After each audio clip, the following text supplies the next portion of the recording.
Սարգսի գրքին ծանոթ չեմ, չգիտեմ իմ մեղքով թե իր, բայց ծանոթ եմ Սարգիս մարդ տեսակին։ Մեր հանդիպումը եղել է շատ պատահական Արցախում, եւ ես այդտեղ ճանաչեցի այս շնորհալի երիտասարդին։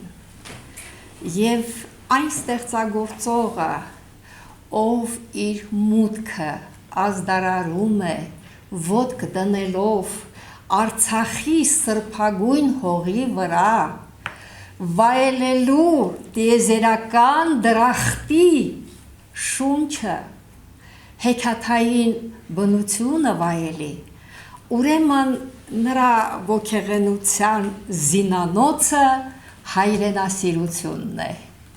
Չեմ կարդացել գիրքը, մեղավոր եմ դրա համար, բայց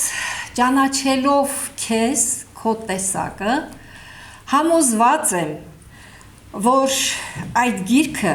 եւ ընդհանրապես քո պոեզիան պարապ վախտի խաղալիք չէ։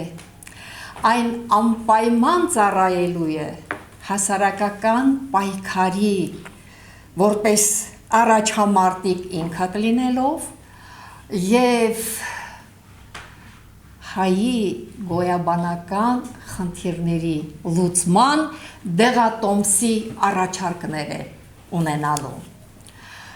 Ես գիտեմ, որ այնտեղ քո սրտի թրթիրներն են անպայման,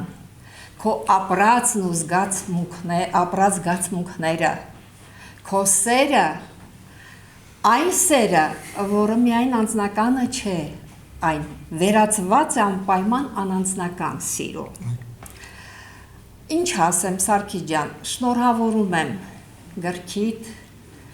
մուտքը, մեծ գրականություն, համոզված եմ, որ այն անցնելու է մեծ ճանապարհ եւ բախելու է նույնիսկ ամենապահանջկոտ ընթերցողի սիրտը։ Եվ ակնկալում եմ, որ այս գիրքը ազդակն է լինելու հետագա մի շարք բազմաթիվ գրքերի։ Շնորհավորում եմ։ Շնորհակալ եմ։